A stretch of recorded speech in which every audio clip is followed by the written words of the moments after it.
Tá, Gravando. Todos tá. Então, concordam que estamos gravando. então vamos dar continuidade, né? Nós vamos fazer uma conversa hoje, então, sobre projetos, especificamente sobre gerenciamento de projetos, tá?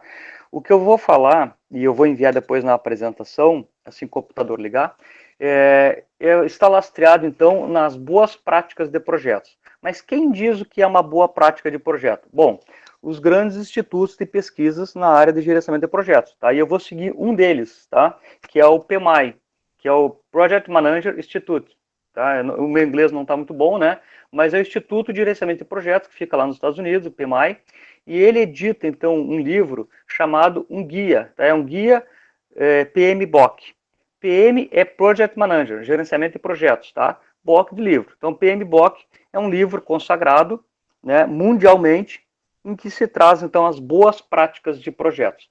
Porque quando a gente fala boas práticas, ninguém está falando aquilo que é certo ou aquilo que está errado. Não é uma análise moral, tá? É uma análise, a engenharia, ela trabalha a partir de erros. Então, a partir dos erros, daquilo que não funcionou, a gente começa a delimitar aquilo que funciona. E aquilo que funciona é chamado, então, de boas práticas, tá? Então, esse guia PMBOK, é um livro, né? Vocês podem pegar na internet, botar, pesquisar PMBOK, PMI, e vocês vão achar muita coisa e vídeos, enfim, é um conhecimento extremamente interessante. Bom, o que o PMI fez? O PMI, então, é o Instituto de Gerenciamento de Projetos, tá? P de projeto. Detalhe, o project, no inglês, tá? A palavra project, no inglês, ela tem um sentido um pouquinho diferente da palavra projeto. Aqui no Brasil, a gente utiliza a mesma palavra para designar mais de uma coisa, chama-se polissemia. Então, a palavra projeto no Brasil, ela é polissêmica, tá? Ela designa ao mesmo tempo isso que eu vou falar, que é um conjunto de ações humanas para realizar um objetivo, tá? E ela designa também o ato de pensar e conceber um produto e transformar essa concepção em plantas e desenhos, que isso no inglês é chamado design, tá? Tanto que no Brasil começa a entrar a palavra design e o sentido, então, quando a gente vai se traduzir é projeto, e a gente fica na dúvida. Então, são dois momentos diferentes. Projeto é o conjunto de todas as coisas, do início ao fim, para que realizar a coisa, o produto, pode ser uma casa, pode ser um submarino, e design, então, é a concepção, aí sim, é onde entra o arquiteto concebendo as coisas, né, e determinando as coisas. Então, primeira coisa que a gente tem que saber, a palavra projeto, ela designa mais de uma coisa, tá? E o que eu quero, duas coisas, basicamente, tá? O conjunto de todas as operações, do início ao fim, que é o que eu quero falar hoje, e o ato em si de conceber, que no inglês chama-se design, tá? Isso daí vocês vão ver com cada professor na hora, depois, vamos agora projetar as sapatas. Se fôssemos norte-americanos ou ingleses, nós falaríamos que nós iríamos fazer o design das sapatas, tá?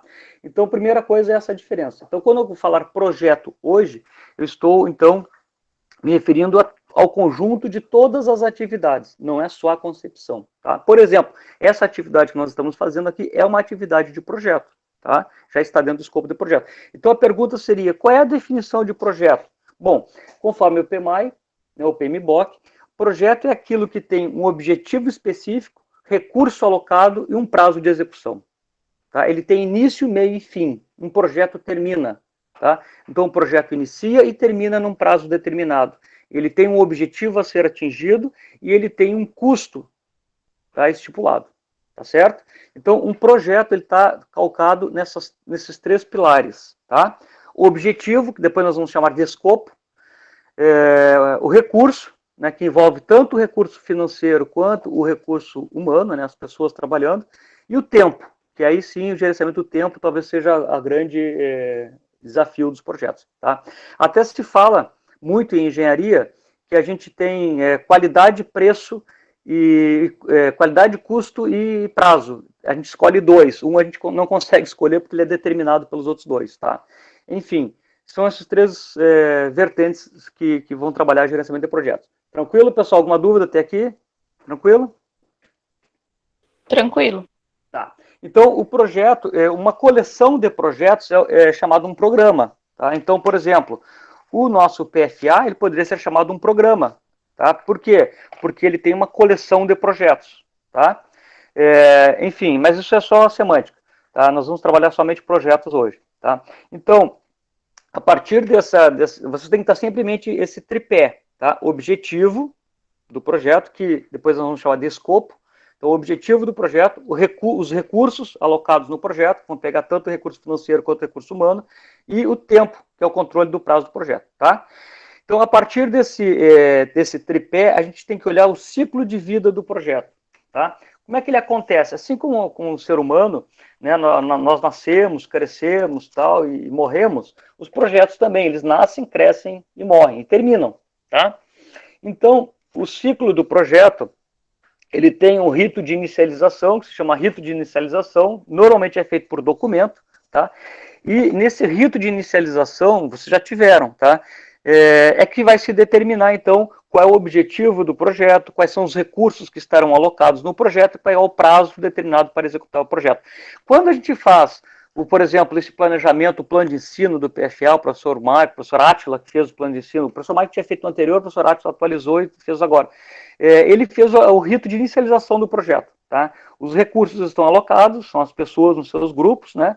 Os objetivos estão traçados, né? Cada um vai ter que projetar uma edificação, e o tempo também está ali determinado. Então, quando aquele documento ali, ele serve de documento inicializador do projeto, tá?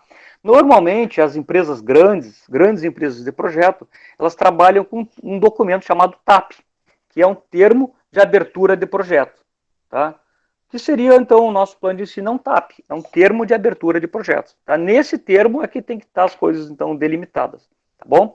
Bom, passada a abertura do projeto, a próxima fase, então, é o design. Aí sim, no design, os projetistas, do jeito que nós conhecemos, né, o arquiteto, o engenheiro, o técnico, enfim, o gestor, o administrativo, né, que é o gestor de recursos, né, enfim, o design, então, vai começar a conceber o objeto, aquilo que é o objetivo do projeto. No caso de vocês, uma edificação, tá? Então, nessa fase de design, tá aqui, então aí é o que nós, por isso que no português fica complicado, porque nós usamos a mesma palavra, projeto, tá, gente? Mas, digamos assim, esse projeto que nós chamamos é o design em inglês, tá? Então, nessa fase é que serão, então, analisadas as alternativas de solução para o problema. Nós vamos olhar o objeto, quais são os...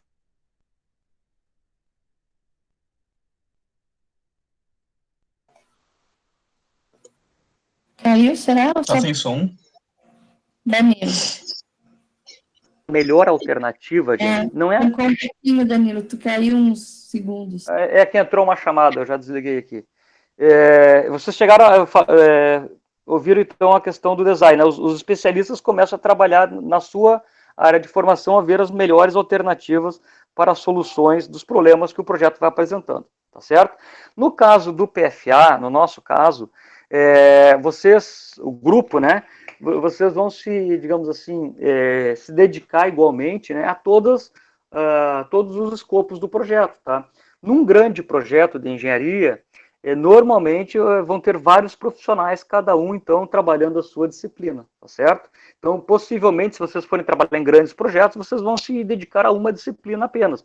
Né? Quando fala disciplina, seria, vou fazer instalação hidráulica, vou fazer instalação contra incêndio, eu vou fazer, sei lá, sistemas de alarme, vou fazer estruturas, vou fazer, entende? Então, as equipes de projeto, design, no caso, elas são normalmente equipes multidisciplinares, tá? E aí começam os desafios, tá? Porque cada profissional de uma disciplina acha que a sua disciplina é a mais importante, tá? E incrível que a construção civil, digamos assim, é profícua em gerar conflitos, normal, tá? Então, e tem que existir alguém que faça a gestão desses conflitos, tá? Essa pessoa, esse profissional é chamado gerente do projeto, tá? Ele vai fazer o gerenciamento do projeto. Inclusive, vou até abrir um parênteses, o PMI, que é o Instituto lá de Gestão de Projetos, lá nos Estados Unidos, eles fazem certificações. A pessoa pode fazer um curso de gerente de projetos, não precisa ter nível superior, tá? Vocês podem fazer. E aí recebe uma certificação PMI, tá? Faz a prova online, só que, claro, é pago, né? Mas enfim, a pessoa tem que se preparar ali, eles têm todo o material, tu faz a certificação PMI e vocês vão achar N empregos, tá? N colocações no mercado para serem gerentes de projeto, tá? PMI, vão pedir a certificação PMI. Então, é um baita mercado de trabalho. Por quê? Porque gerenciar o projeto talvez seja muito mais difícil do que desenvolver cada uma das disciplinas. Então, esse aprendizado que vocês estão tendo de gerenciar um projeto, ele é tão valioso quanto, ou até mais, eu diria, do ponto de vista mercadológico, do que desenvolver uma certa disciplina. Porque essas disciplinas vocês vão ver conforme, vão se dedicar a uma delas conforme forem trabalhando. Tranquilo até aqui? Tá bom?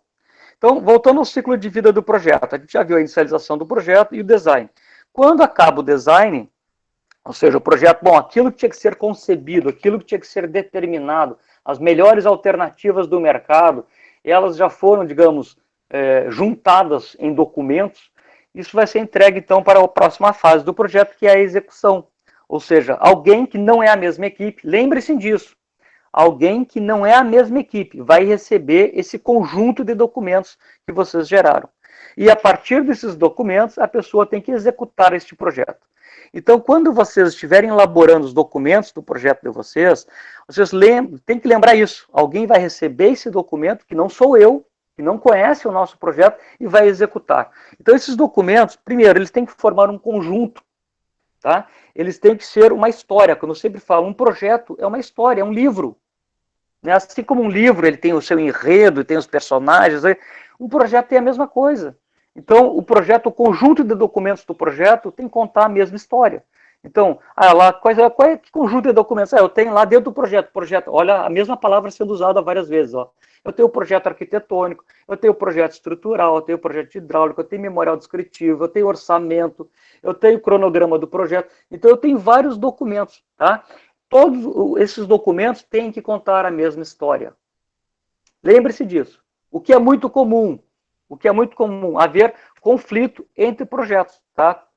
Isso é muito comum, ou seja, no projeto arquitetônico está desenhada uma determinada coisa, no memorial descritivo está descrita outra coisa, e no estrutural tem um pilar que passa bem no meio daquela coisa, e aí há um conflito, tá? Que nós chamamos de interferências. Tá? Então, durante a elaboração do projeto no design, vocês têm que cuidar das interferências. Ou seja, o projeto arquitetônico tem que se sobrepor ao projeto estrutural, que vai se sobrepor ao projeto hidráulico, que vai se sobrepor ao projeto elétrico. Todos eles têm que ser compatíveis. Essa fase chama-se compatibilização de projetos, e ela vai, então, acontecer ainda no finalzinho do design. E é um momento de muita briga. Não sei se a Cláudia ou a Franciele querem colaborar, alguma experiência que tiveram nessa fase. Compatibilização de projetos é sempre um momento de muita briga. Tá bom? Não sei se você já tiveram essa experiência, Cláudia.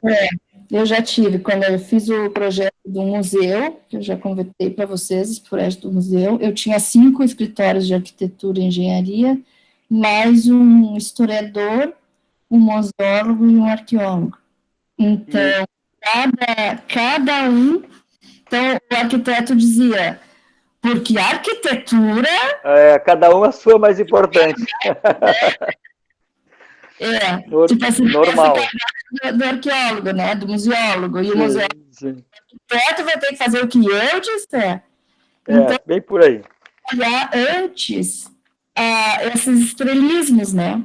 Sim, tem que trabalhar antes da reunião isso, para que durante a reunião já está tudo mais ou menos trabalhado, alinhavado, e tu consegue, então, dando a devida importância, porque realmente todos os projetos são importantes, todos, né? Não adianta eu dizer que o arquitetônico é mais importante que o elétrico, que o hídrico. Sem fundação, o troço cai, né? Sem a água, não tem casa. É um conjunto, né? Exatamente. Tem que trabalhar todos, e é preciso. Se tu deixar para depois, tu tens que desfazer o que tu já fez, é trabalho dobrado. É retrabalho, exatamente. Normalmente o conflito está aí, porque qualquer coisa que for de conflito é retrabalho para alguém, e aí as pessoas não gostam, né? É ruim. Retrabalho, gente, é refazer alguma coisa, tá?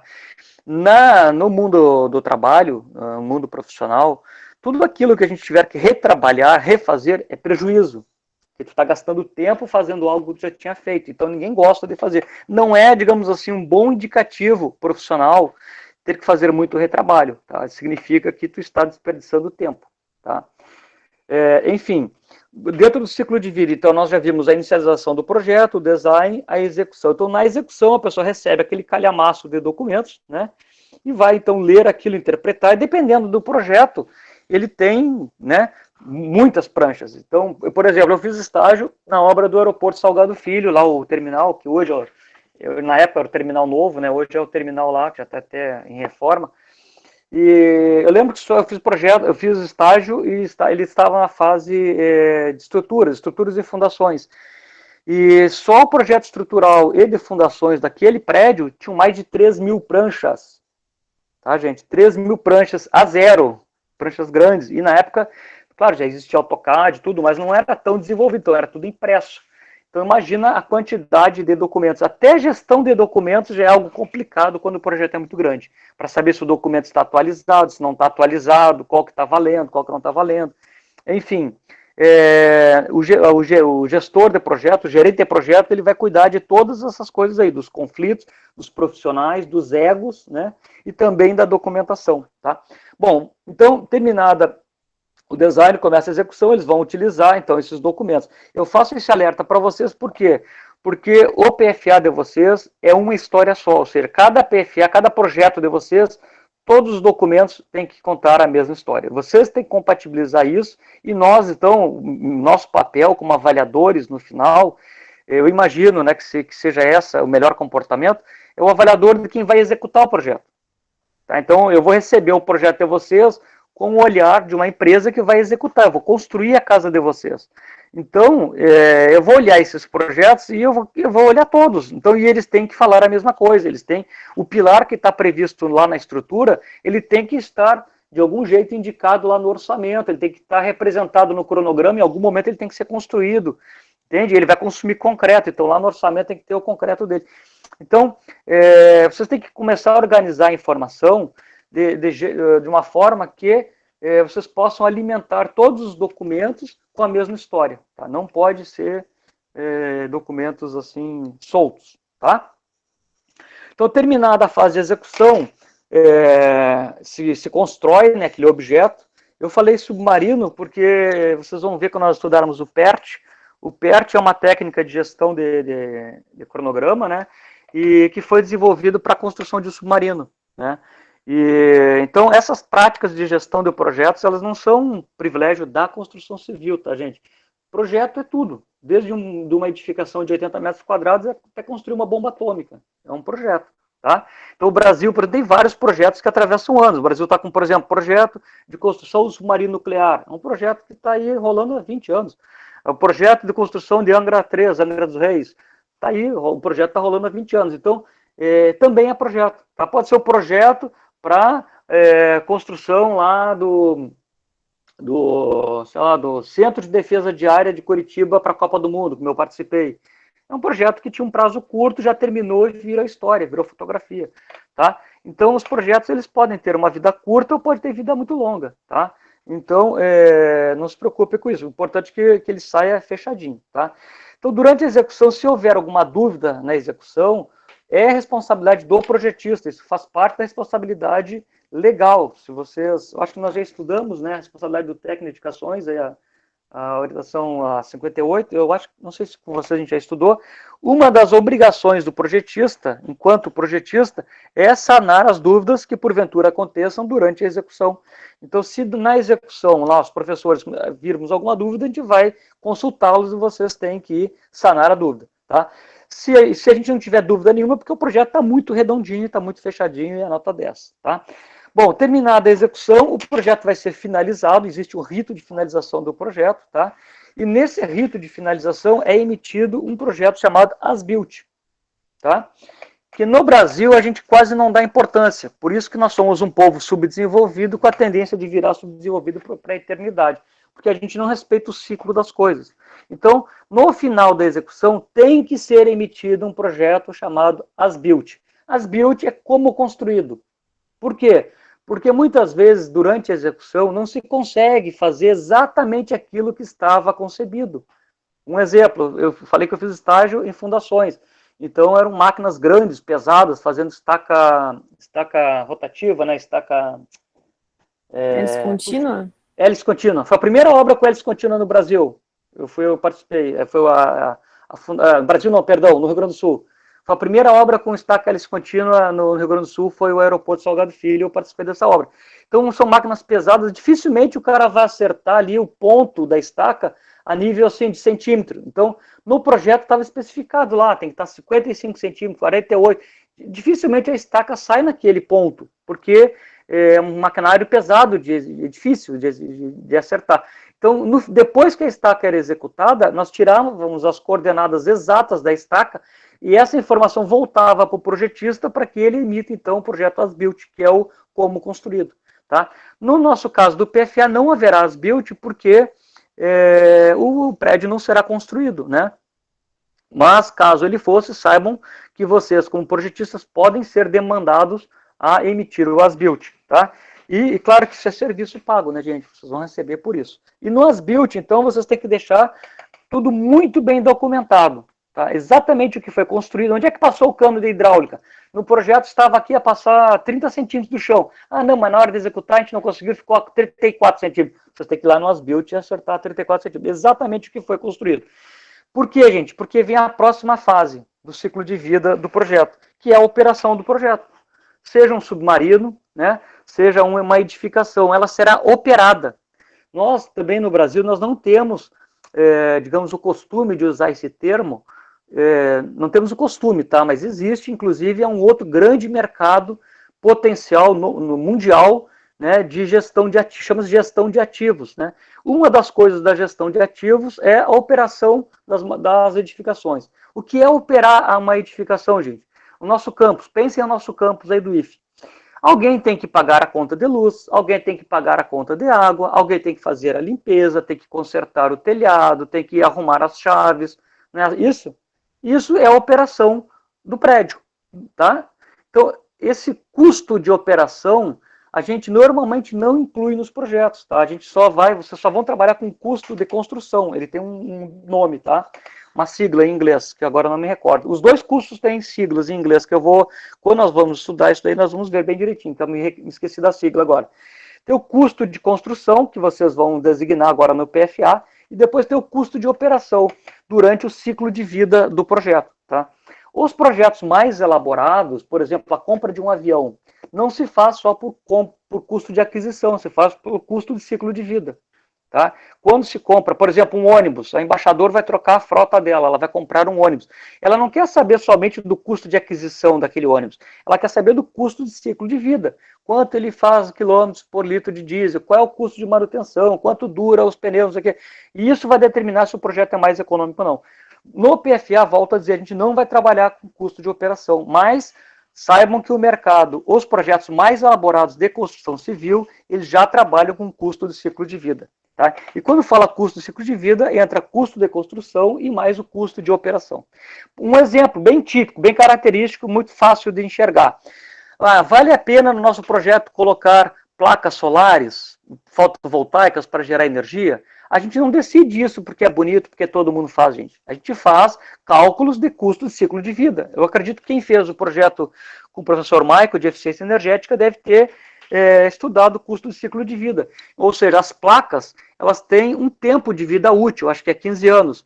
E aí tu vai ter que ver quanto de energia tu vai economizar, e para isso tem que ver se essa quantidade de energia que tu vai economizar vai valer a pena, ou seja, vai ser eu vou economizar mais do que eu vou gastar para botar as placas. Então, esse tipo de análise, quando você faz análise de ciclo de vida, se faz, então, na fase de design do projeto, tá bom?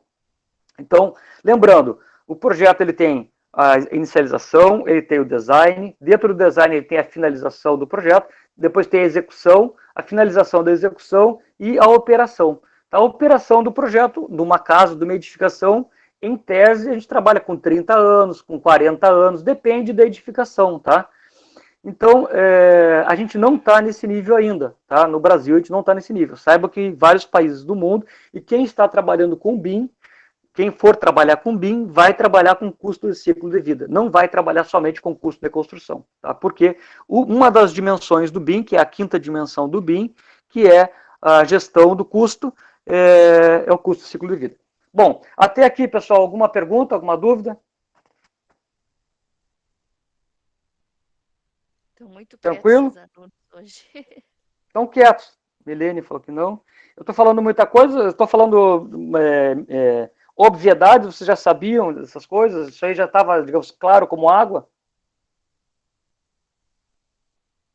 Então tá bom. Eu só vou fechar então a última partezinha e depois eu vou passar uma apresentação para vocês e aí vai estar lá essas coisas aí mais ou menos do jeito que eu falei aqui, tá? Então, só para voltar, então, gerenciamento de projeto, quando a gente falar gerenciamento de projeto, né, quando a gente falar a palavra gerenciamento, as palavras para gerenciamento de projeto, PMI, PM, né, em inglês PM, Project Manager, a gente está falando de objetivo, né, que é o escopo, recurso, tempo e dinheiro, recursos profissionais, né, mão de obra e dinheiro, e compra de material, e tempo, tá? Então, o projeto ele tem gerenciamentos dentro do projeto. Tá? Então, o primeiro gerenciamento do escopo do projeto. Tá? Nós vamos fazer o gerenciamento de cada uma dessas coisas. Então, o gerenciamento de escopo digamos, durante a execução do projeto, saber se aquilo que está sendo projetado, né, pensado, é aquilo que foi encomendado. Porque é muito normal, é muito recorrente, no final da história a pessoa projeta alguma coisa, um prédio, sei lá o quê, e aí o dono, né, o proprietário, olha, tá lindo o teu prédio, mas não era isso que eu queria. Pum, falha de escopo. Tá? Cada gerenciamento que não acontecer, são falhas que vão aparecer depois. Então, primeiro o gerenciamento de escopo. Que vocês têm o escopo do projeto delimitado nessas fichas de... Como é que vocês chamaram aquela ficha que se faz no início? Programa de necessidades, né? A gente chamava de programa de necessidades. Como é que está sendo chamado no PFA? É programa de necessidades também. Programa de necessidades, perfeito, isso aí. Então, o programa de necessidades é o escopo do projeto. É aquilo que tem que ser atendido. Tá? Então, durante a execução do projeto, vocês têm que sempre voltar a ele e fazer o gerenciamento de escopo. Pensar assim, bom, a gente está atendendo, e aí vai tipo checklist. A gente atendeu isso? Tá, atendeu. Não, só que a gente não atendeu. Aquilo que vocês não conseguirem atender, vocês têm que voltar no cliente. E dizer, olha, isso aqui eu não consigo atender por isso, por isso, por isso, por isso. Por exemplo, o cara quer construir uma casa de 80 metros quadrados e quer gastar 100 mil reais. Ele pode querer. Se vai conseguir é outra coisa. Tá? E aí vocês têm que fazer, então, esse controle de escopo. Tá? Esse é o primeiro gerenciamento que é importante vocês fazerem, que vocês tenham o documento básico para o programa de necessidades. Tá? O próximo gerenciamento é o gerenciamento do tempo do projeto. Tá? É claro que vocês têm um tempo aí, vocês têm dois tempos. Vocês têm o tempo para fazer o design, né, que tem essas datas aí do PFA, então vocês têm que... Esses aí são marcas, a gente chama de marcas, né? São marcas do tempo. Vocês têm que entregar tal coisa em tal data. Tá? E olha só, gente, eu vou dar uma dica para vocês. Esqueçam atrasar prazo. Esqueçam. Profissional que atrasa prazo perde o cliente. Simples assim. Ainda mais se for projeto grande. Se é um projeto caseiro, é o projeto da tia, é o projeto do amigo, você ainda vai levando no bico. Tá? Agora, se é um projeto empresarial, não pode atrasar datas de entrega. É falha grave. O profissional que entrega atrasado pode ter certeza que ele vai para a lista negra da empresa, ele não estará em um novo projeto. Tá bom? Não pode entregar atrasado. Tá? É o cartão de visita de vocês, né? Exatamente. Exatamente. É como escovar os dentes, né, Cláudio? O cara vai uma entrevista. Né? Lembrei disso agora, mas vai. Então, não pode entregar atrasado. Não tem desculpa.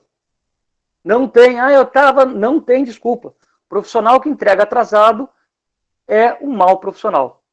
Tá? E vocês estão aqui, no finalzinho, é o acabamento. Então, comportem-se como profissional. Mas eu vou ter que virar à noite. Virem à noite. Com certeza, todos os profissionais já viraram noites. Eu já fiquei com a equipe de engenharia até 2, 3 horas da manhã, porque a gente tinha que entregar.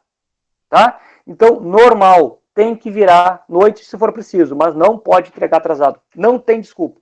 Tá? Se a pessoa acha que não consegue, olha, tem um trabalho, um projeto, e tem que entregar determinada data, não consegue fazer, diga assim, eu não vou poder participar da equipe, porque eu não consigo entregar nesse prazo. Tá? Mas não pode levar no bico. Percam esse vício da nossa cultura. Tá? Então, no gerenciamento do tempo, a gente vai fazer não só a gestão das entregas, né? Mas também, cada coisa que vocês vão projetar, pensar um projeto, elas demoram um tempo para serem executadas, né? Vocês vão, vou fazer uma pré-laje, por exemplo. Demora um tempo para encomendar a pré-laje, aí depois que te encomenda, tem um tempo para entregar, que aqui em Pelotas está em torno de 10 dias. Eu sei que eu estou fazendo uma obra aqui em casa, fui comprar pré-laje 10 dias para entregar, tá? Então, tem um tempo para entregar o material, depois tem um tempo para executar, montar, concretar, depois tem um tempo da cura, entende? Todos são tempos, e você tem que começar a trabalhar o tempo de cada atividade. E nós vamos ver isso na disciplina com muita calma, tá, gente? Cada atividade tem uma produtividade que a gente consegue calcular o tempo. Então, vocês começam a se preocupar com o tempo. Quando vocês forem projetar alguma coisa no design, voltando lá na fase do design, nós vamos fazer com telha cerâmica vitrificada. Dica, sugestão, já abra uma pastinha lá no computador de vocês, para vocês começarem a guardar os materiais que vocês olharam. Então, vamos usar telha cerâmica vitrificada. Ok, já olhem no mercado, vai ser uma casa em Jaguarão. Quem vende telha vitrificada em Jaguarão? O Mercadão, lá o Madeirão. Já liga para lá, já olha no site, já pergunta. Vocês têm telha vitrificada? Quanto custa? Qual o prazo de entrega? Já anotem essa informação, já faça uma tabelinha, faça uma tabela. Coloca lá, bom, telhado, o que vai? Telha vitrificada. Já olhei lá, onde é que foi? Olhei, no Madeirão. Qual o preço? Custa tanto por milhar, né? Qual o prazo de entrega? Qual o custo de frete? Já faça uma tabela, vai projetando e já vai vendo essas coisas. Não deixa para ver depois. Porque se for olhar depois, eu já projetei, beleza. Aí tu vai lá e bota uma telha, botou uma telha sanduíche, uma telha metálica sanduíche. Aí tu vai olhar, não tem para vender em Jaguarão. Tá? E vocês acham que isso não acontece? Isso acontece e muito. Tá? Tinha uma obra uma das últimas obras que a gente estava lá, tinha uma obra em Porto Velho, que o projetista lá, na tentativa de, digamos, qualificar o selo Procel, ele botou um bloco, aquele Cical, que é o bloco de concreto autoclavado. Conhece, Cláudia? Aquele bloco bem levezinho que tem, de vedação. Sim, mais fininho. Não, ele é bem levezinho. Tá? Mas enfim, é um bloco mais moderno, concreto alveolar, concreto alveolar. Ele é cheio, ele parece um soufflé. Sabe o chocolate soufflé? Esse bloco, ele parece um soufflé. É poroso, né? Isso, parece bem poroso. Ele parece um soufflé de concreto. E ele é bem levezinho, ele tem uma resistência boa, né? Ele só serve para paredes de vedação, uma resistência boa e um isolamento térmico fantástico. Então o projetista, num prédio que a gente está construindo lá em Porto Velho, botou esse bloco lá. Detalhe, no mercado de Porto Velho não existe esse bloco. Tá? O mais próximo, de Manaus. Qual o custo de transporte? Isso não estava no projeto, e era um prédio grande. Então, o projetista, ele tem obrigação, o designer, né, ele tem obrigação de tornar o projeto viável. Então, se vocês vão tomar uma decisão arquitetônica, vocês têm que saber o que o mercado aceita de decisão, o que tem no mercado. A telha que vocês vão escolher, alguma que tem em Jaguarão. Ou então, mas eu consigo comprar pela internet. Ok, consegue comprar uma telha pela internet. Qual é o prazo de entrega? Qual é o custo de frete? Tu tens profissional para montar essa telha? Tem alguém que sabe montar? Porque se ela não tem no mercado de Jaguarão, né, tu vai ter que trazer um profissional de fora. Então, você, na hora de escolher as coisas, você já pensa nisso. E como é que a gente faz isso? Tabela, gente. Tabela no Excel. Bota lá, item, material, né? Item. Telha. Qual vai ser o tipo? Vai ser telha esmaltada, cerâmica esmaltada. Se quiserem, se já forem uma pesquisa bem profunda, qual é a marca que eu vou usar? Vogel. Onde é que eu compro? Madeirão. Qual o preço? Tanto. Qual o prazo de entrega? Tanto. Qual o frete? Tanto. Tá? E vocês já vão adiantar muito o projeto de vocês. Tá? Na hora da gestão do tempo. Porque na gestão do tempo vocês vão precisar de todas as informações aí. E eu vou perguntar isso. Qual o prazo de entrega? Quanto tempo demora para executar? Tá? Isso vocês têm obrigação de colocar no projeto de vocês, na parte de cronograma, planejamento físico e financeiro do projeto. Tá? A próxima, então eu já falei da gestão de escopo, da gestão do tempo, agora a gestão de custo. Já falei também, a gestão de custo, tu tem que saber o preço de cada coisinha que tu vai colocar no teu projeto. Então, definiu, qual é o piso? Vai ser um piso cerâmico 80 por 80 cinza. Já vai na loja, já vê o preço. No nosso projeto aqui, Pedro Osório, tem uma fábrica... Pedro Osório tem a CPO, né? uma das maiores empresas no Rio Grande do Sul, se não do Brasil, de produção de blocos de concreto, né? Uma grande empresa, Artefatos de Concreto Pedro Osório, não é esse o nome? É isso aí.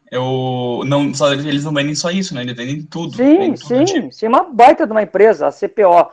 Eu até já sugeri para o pessoal da noite, no site dele, visitem o site, se apresentem para a empresa, vá lá, peçam para fazer curso, peçam quem tiver, mora em Pedro Osório, pede para visitar a empresa, tá? Então, se apresentem, é uma baita de uma empresa, a CPO, Artefatos de Concreto Pedro Osório, tá?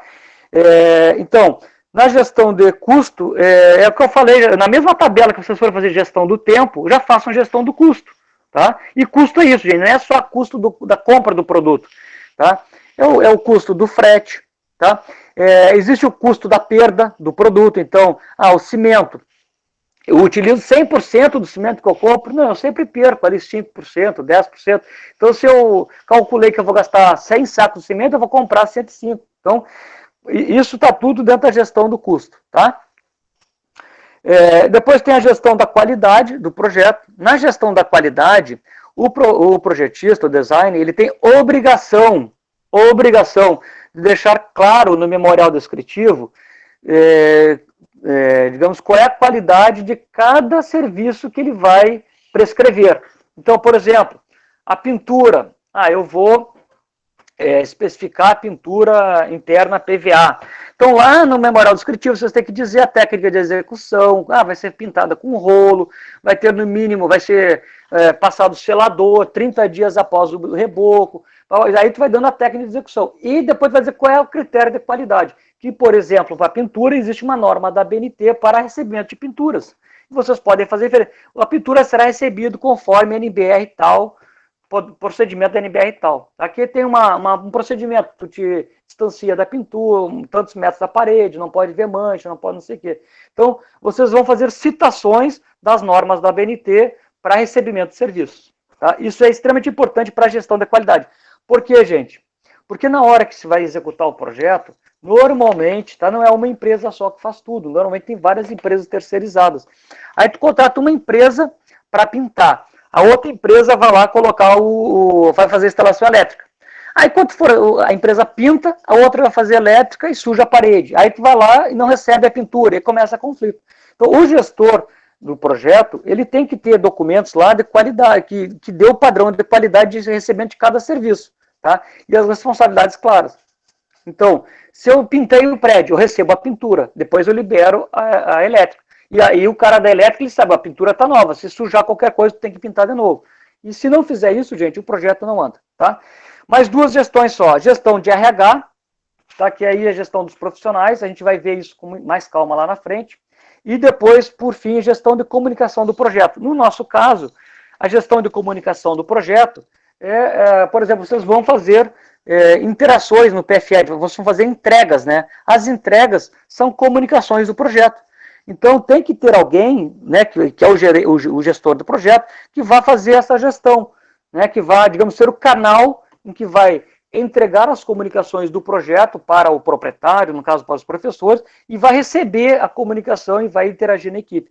Isso é uma gestão, é a mais nova que entrou no PMI, tá? Porque muitos projetos, se vocês forem buscar as falhas do projeto, são falhas de comunicação, tá? E aí a comunicação ela vai se desdobrar, tem comunicação interna, comunicação com o cliente, comunicação com os fornecedores. Quando a gente começa a pensar nisso, gente, é um universo de... Tá? Tudo isso que eu estou falando são possibilidades de trabalho. Tá? Existem pessoas que trabalham, por exemplo, só com comunicações com fornecedores. Pronto, está dentro da gerência de comunicações, só de comunicação com grandes projetos, né? Comunicação com fornecedores. Tá? Enfim, quando vocês forem concebendo o projeto de vocês, vão lembrando dessas coisas e vão guardando a informação. Façam essa tabela e vão guardando a informação ali. Tá bom? Falei demais. Perguntas? Dúvidas? Alguma dúvida? Eu anotei um monte de coisas aqui no meu caderninho. O que acharam, pessoal? Aqui, ó. Eu tenho um monte de coisas. O que acharam da aula do professor Danilo? Eu vou enviar depois a apresentação. Meu computador até agora não ligou. Acho que deu pane na bateria. Vocês entendem que um projeto é a ligação de várias condicionantes, vários projetos que têm que andar juntos? Tu não pode fazer o projeto arquitetônico sem pensar que tipo de material eu vou utilizar, qual é a mão de obra que eu tenho, né? Eu vou utilizar steel frame, eu tenho mão de obra especializada para usar o steel frame? Não? Então, aonde tem a mais próxima? Como é que eu vou fazer? Eu vou ter que capacitar? Não vou ter que capacitar? Custo disso, né? Ah, eu quero um telhado verde. Ok. Quanto custa um telhado verde? Como é que a gente faz a estrutura para segurar um telhado verde que é 300 quilos por metro quadrado, né? Então, por aí vai. Tem que pensar em todas. Eu estou fazendo eu estou fazendo uma sala. Que piso eu vou escolher? Eu tenho como comprar aqui esse piso, né? E esse piso ele é escorregadio. Tem idoso na minha casa. Se tem idoso, eu não posso usar um piso escorregadio, né? Aliás, eu não posso usar nunca os pisos escorregadio, né? Mas, enfim, eu tenho que pensar que tudo que eu vou projetar, eu vou colocar no meu gerenciamento, eu vou colocar a mão de obra, eu vou colocar o material e a técnica construtiva. Essas 3 coisas eu sempre tenho que ter em mente, que é o que vai no memorial, né? A técnica construtiva, o material e... O que mais que eu falei? Técnica construtiva, o material e o preço, né? E a mão de obra, né? Uhum. A mão de obra. Então, cada decisão de projeto, ela precisa ser feita dessa forma. Meus queridos, parece um elefante branco, mas não é. Vocês conseguem, todos os alunos nossos conseguiram. E esse é o diferencial de vocês lá fora. Poucos cursos são como o nosso que faz vocês pensar dessa forma. Geralmente o curso é aqui, Pelotas, Passo Fundo, e alguns cursos pensam assim. Quando tu te forma como engenheiro ou arquiteto, tu não tem essa noção do todo porque tu nunca faz. Quando é que a gente consegue ter essa noção? Quando a gente faz. É que nem dirigir, tu só vai conseguir saber dirigir se tu dirigir. Senão tu pode ter toda a teoria do mundo. Então a gente aprende a teoria, mas aqui vocês vão fazer. E aqui vocês vão ter essa noção. Lá fora vocês serão ótimos gerentes de projeto. Nós já temos alunos gerenciando projetos. Por quê? Porque nós oferecemos isso aqui, que vai ser um horror, que, meu Deus, vocês conseguem, não é tanto assim, é só se dedicar, e não é tão difícil assim. A gente está treinando a mente de vocês, para vocês saírem super preparados lá fora. Eu tinha uma coisa para comentar, né, que eu tinha conversado com o Danilo, sobre alguns momentos que a gente estava projetando, por exemplo, aqui no campus uma coisa, e aí quando a gente chegou no mercado de Jaguarão aqui, a janela que eles estavam oferecendo era diferente da janela que a gente estava projetando, a gente projetava num sistema e executava em outro, né, e aí acabou que a espessura estava tudo certo, que eu tinha modificado, aquele negócio todo, mas aí quando eu fui ver a compra de materiais em Jaguarão, e a compra de materiais que a gente estava, os materiais que a gente estava utilizando nos projetos, estava dando diferença, e aí eu tive que alterar basicamente toda a planta, porque não estava tudo errado. Tudo errado. Exatamente. Mas, então, Como é que é o nome daquilo? As aberturas estavam com as dimensões erradas. Estava tudo certo com relação a parte do plano diretor, a parte do código de obras, mas o que tinha problema era o quê? As aberturas que tinha que se pôr ali, janela. A janela tem que ser, aqui é de 10 em 10, não é de 20 em 20. Se não me engano, é 1,50 m, não, de 20 em 20, ao contrário, é de 20 em 20, não é de 10 em 10. Então é 1,40 m, 1,60 m, não existe 1,50 m que nem a gente projetava. Para vender, pelo menos, eles não vendem assim. Assim como portas, coisas assim, tá tudo assim, as portas são mais padronizadas, aí dá, tranquilo, mas as janelas foram o maior problema meu. Uma dica, gente, que eu faço, como a gente tem a internet, viu o produto, viu o material que vai usar, já tira um print dele ali e já guarda a imagem.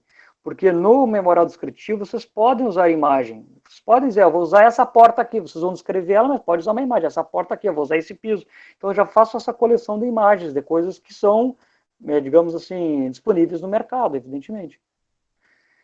Alguma dúvida, gente?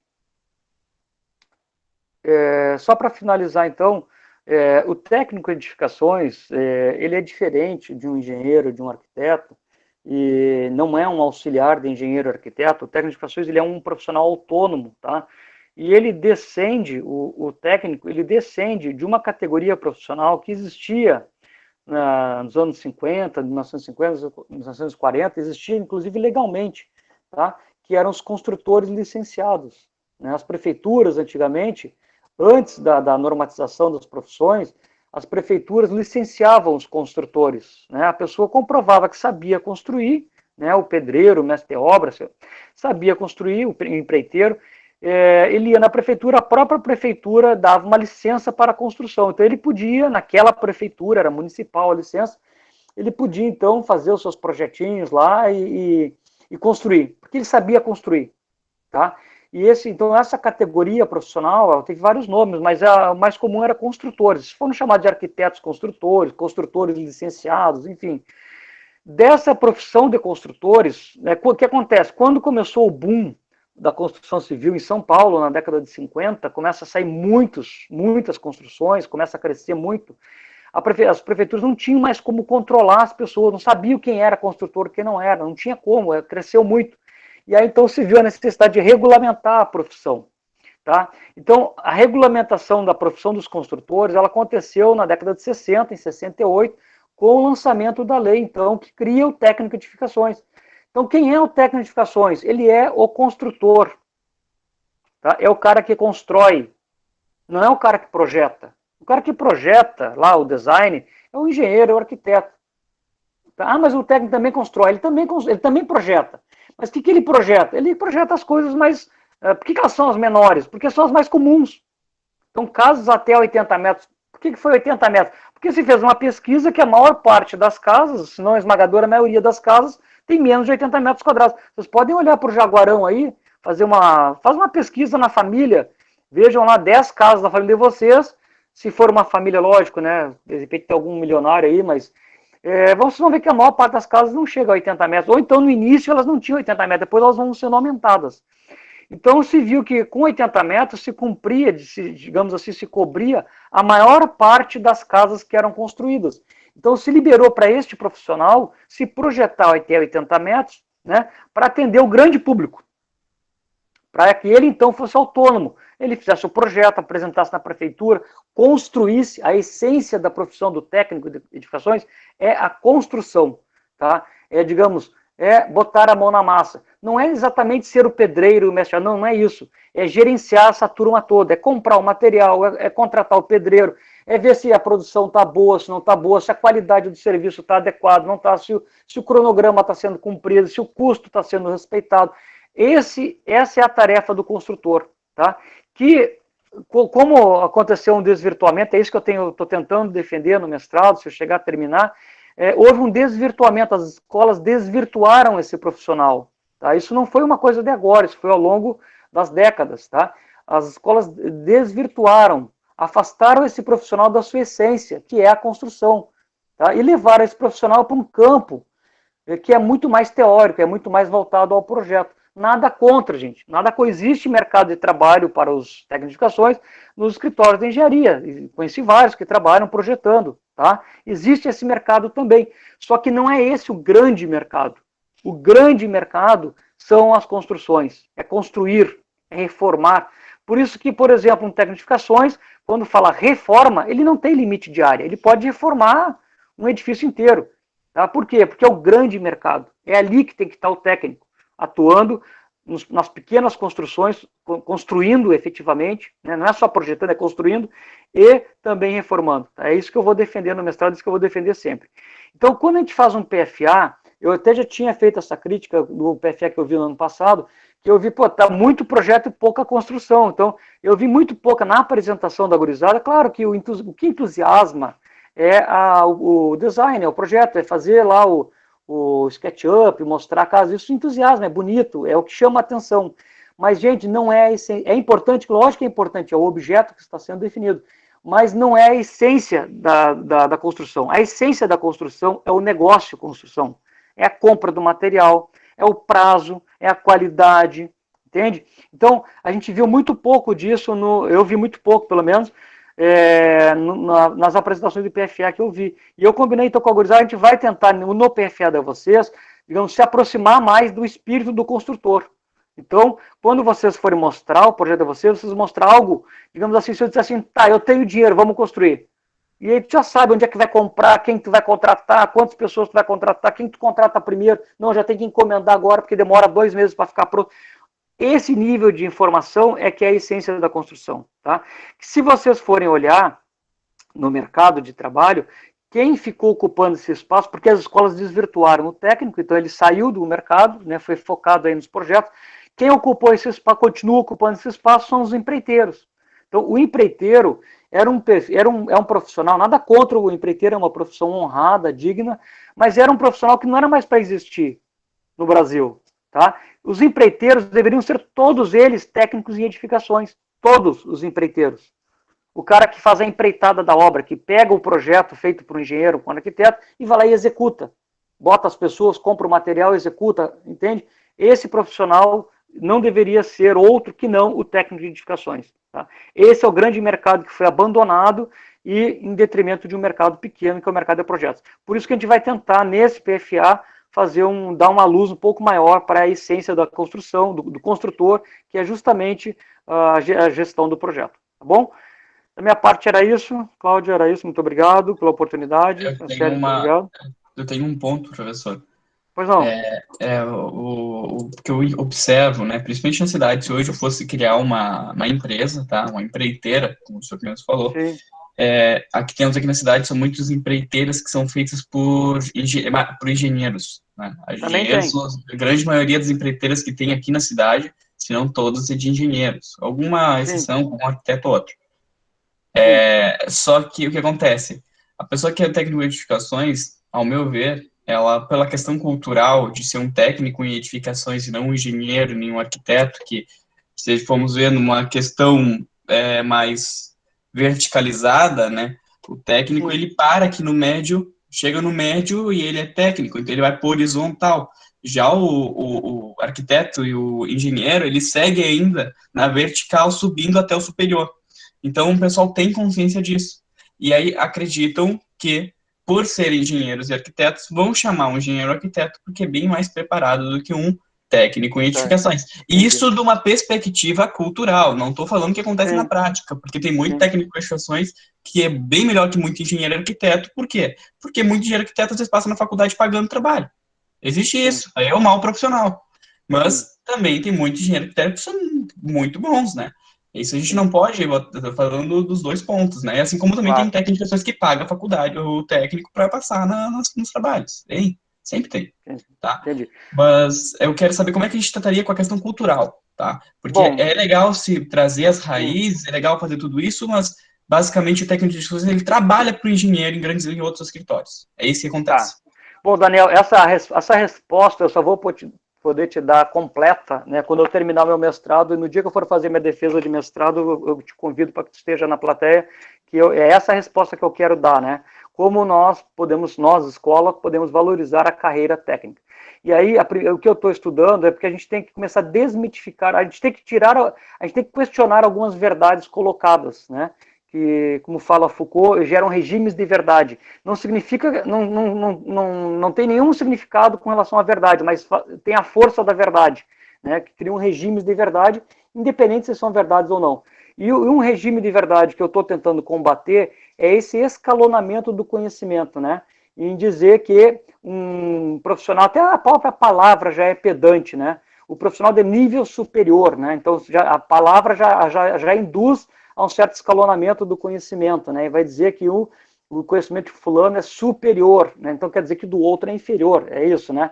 Então esse, digamos, escalonamento do conhecimento, ele é construído socialmente, tá? E ele é característico de sociedades subdesenvolvidas, tá? Isso é característica do subdesenvolvimento, tá? É o mesmo discurso que a gente vai encontrar no início da República, por exemplo, com o bacharelismo, né? Ou seja, as pessoas valoram o trabalho da outra e até muitas vezes a dignidade da outra a partir do nível educacional que atingiu. E isso é uma construção social, né? E tem regime de verdade. E eu vou questionar, eu estou questionando esse regime de verdade, porque no mundo não é assim. Tá? No mundo, esse regime de verdade é falho, como tu mesmo falou. Tem um engenheiro que é ruim, tem um engenheiro que é mau caráter, tem um engenheiro que é bom caráter. Tem o técnico que é bom, tem o técnico que é ruim. Então, o nível educacional não torna ninguém melhor ou pior, não torna ninguém mais inteligente ou menos inteligente. Não é isso. Isso aí é uma construção social, tá?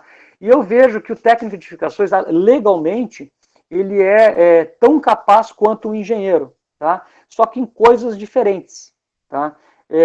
São profissionais complementares, eles não são profissionais subordinados, eles são complementares. O engenheiro e o arquiteto concebem e o técnico constrói. Essa é um trabalho complementar, é que nem o ataque do time e a zaga do time, é que nem o zagueiro e o goleiro, é que nem o atacante e o zagueiro. Ninguém é subordinado a ninguém, ninguém é auxiliar de ninguém, são profissionais complementares, com conhecimentos que são, o conhecimento ele não pode ser valorado, são conhecimentos, o que Foucault vai falar, eles são fragmentados, são fragmentos de conhecimento. Então, o técnico, o bom técnico de edificações, aquele que sabe construir, né, ele tem um conhecimento que o engenheiro não tem nem terá. E o técnico, e o engenheiro, o bom engenheiro que sabe projetar, o bom arquiteto que sabe projetar, ele tem um conhecimento que o técnico não tem nem terá, e nem precisa ter, porque eles são complementares. Então, o que eu estou pesquisando no, assim, a faculdade, sim, mas isso é sintoma de país subdesenvolvido, tá? O bacharelismo. Não, eu falei sobre a questão do CREA, né, que é um exemplo do que a Conte estava falando, Sim, que era a sim. questão do engenheiro se sentir superior ao arquiteto, e os dois se sentirem superior Sim. ao técnico em edificações. Sim, sim, e o que resultou foi que tanto os arquitetos quanto os técnicos saíram do sistema CREA. Né? Então, o conflito foi tão grande que eles saíram do sistema CREA. Mas é o que eu estou pesquisando, é isso, Daniel, e o que eu quero responder no mestrado, já vou concluir, Cláudio, o que as escolas podem ou devem fazer, tá? Eu acho que as escolas devem fazer, né, para valorizar a carreira técnica.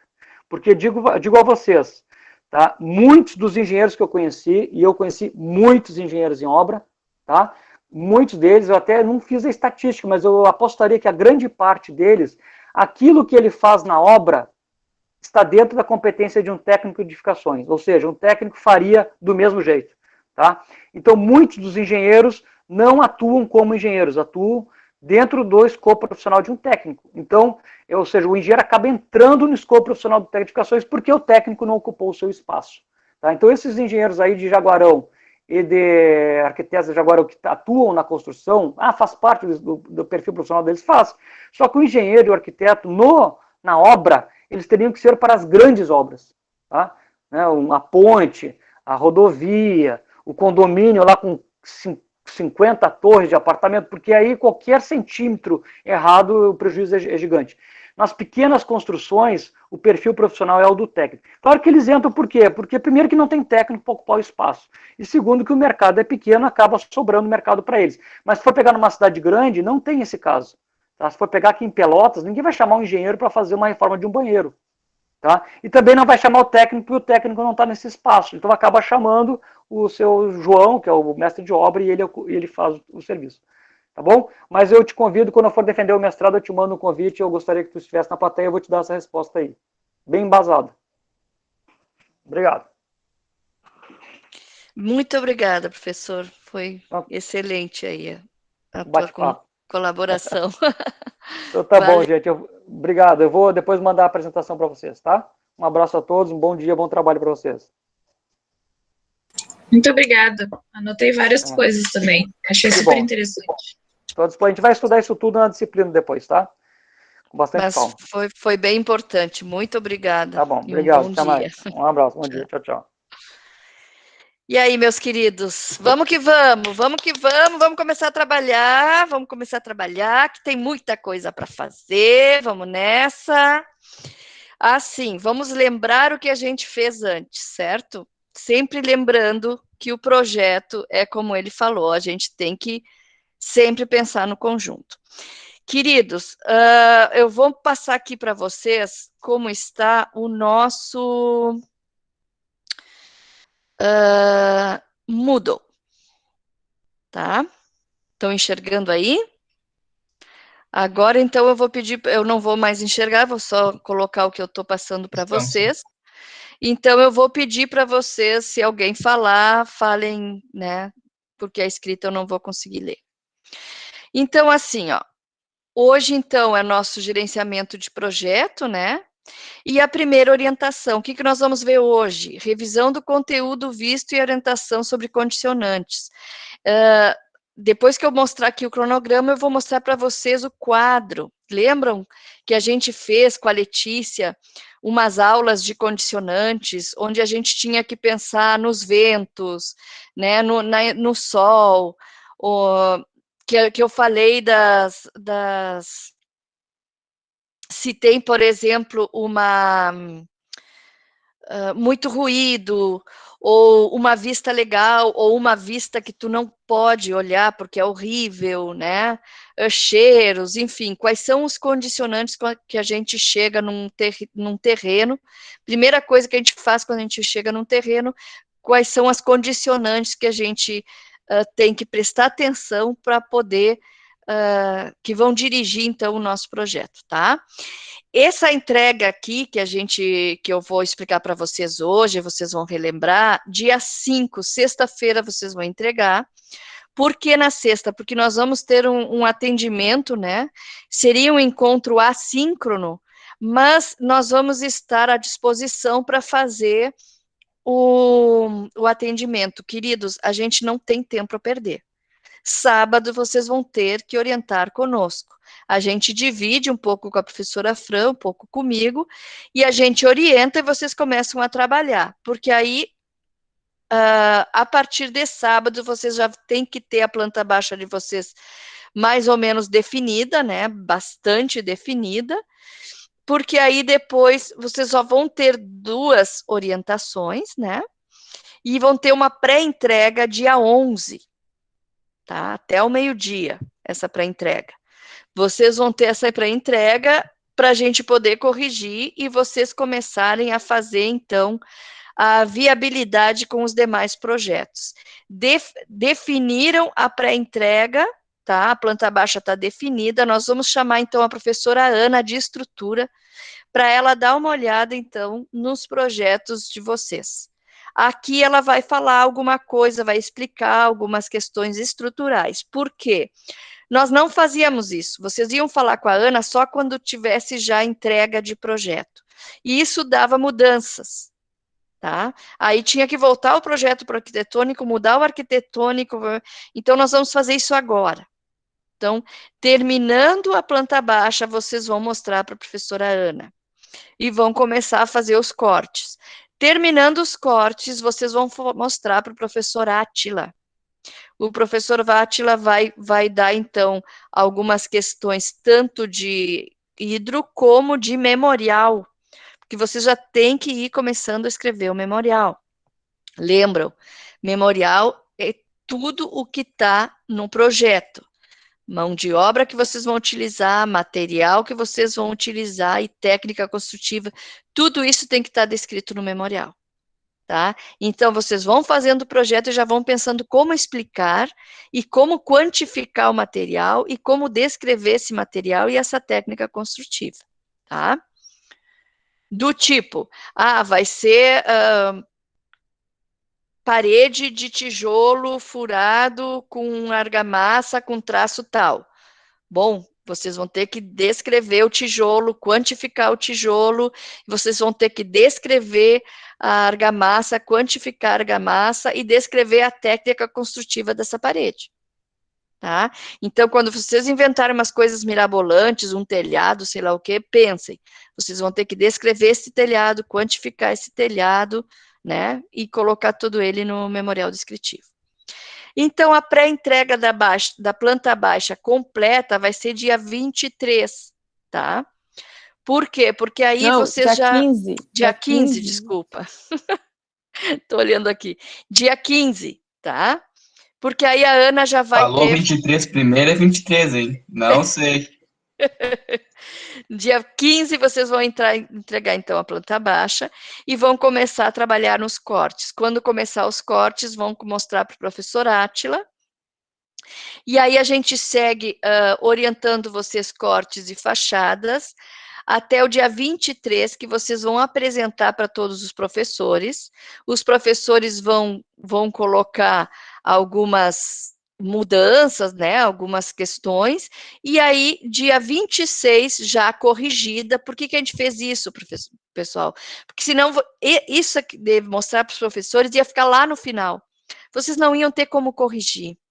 Então, não iam ter como subir a nota de vocês. Desta forma, quando vocês entregarem o arquitetônico, os professores já conhecem o arquitetônico e já sabem as questões estruturais, elétricas e hidro que vão trabalhar com vocês. Entendeu? Não vai ser uma surpresa para os professores. E vocês já vão ter corrigido essas falhas que poderiam ter nessas questões. Pergunte.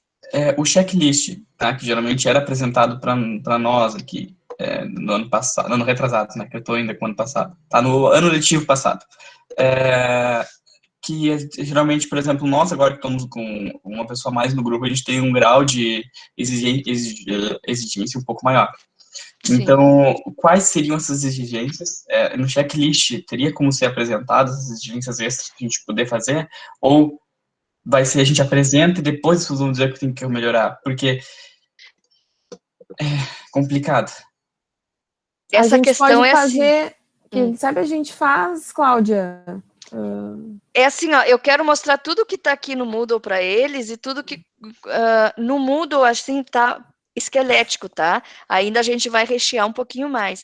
Mas aqui vai tá exatamente para vocês se encontrarem, tá bem? Vamos terminar essa apresentação e aí a gente continua, porque isso tem aqui, não te preocupa, tá? E, claro, o teu caso, o caso do grupo de vocês que tem um a mais, vai ser conversado no atendimento. Vocês vão ter alguns detalhamentos a mais, tá? Mas isso é tranquilo, não se Detalhamento preocupe, seria tá? detalhamento de uma área do projeto ou vai ser um maior nível Algum do projeto? corte de pele, por exemplo. Todos vão entregar os cortes, vocês vão entregar um corte de pele. Que é aquele corte onde tu vai mostrar o tijolo, o reboco, o emboço, né, a pintura, o detalhamento de esquadria, alguma coisa a mais, assim, tá? Não é nada, não vai ser nada que vocês não consigam, gente. Não se preocupem, tá? Vamos lá, vamos abrir aqui, orientação de projeto. Isso aqui é um fórum, queridos. Aqui, ó, fórum de dúvidas, tá? Vocês vão entrar aqui e vão me dizer qual é a dúvida que vocês têm nessa questão de pré-entrega, ó. Tá aqui aí pré-entrega, já coloquei lá e aqui, tá? Que aí eu respondo, a Fran também responde, enfim, tá? Entrega de estudos de condicionantes. Isso aqui foi entregue para vocês com a data de 17, tá? O que é os condicionantes? Lembram que a gente falou... 17 de março do ano passado, esse é o 17. Agora nós atualizamos para 5 de março. Exatamente isso, exatamente. Dia 17 de março vocês teriam que entregar. E nós começamos a pandemia dia 16. Então, foi um dia antes e aí vocês não entregaram, tá? Eu acho que isso a gente tem mesmo. Acho que isso a gente tem. Isso, agora eu vou mostrar o quadro, vocês vão lembrar, tá? Escolha do terreno, na verdade, aqui foi antes de vocês escolherem, né? Na verdade, vocês já têm o terreno, né? Vocês vão fazer isso aqui com o terreno que vocês já possuem, que é o terreno que vocês trabalharam com o professor Maicon, tá? Certo? Tá claro? Vocês vão fazer com o terreno que vocês já possuem, tá? Verificação das condicionantes. Então, a ficha técnica, né? Qual é a ficha técnica? Ai, não coloquei aqui, mas é a ficha... deixa eu mostrar para vocês. Espera aí. Deixa eu abrir aqui que eu já mostro para vocês, tá? Não quer terminar? Não abriu. Tá, abriu. Aqui abriu. Ficha técnica, então. Qual é a microrregião onde se encontra, né? Qual é o objetivo desse projeto, né? Um projeto de 80 metros quadrados.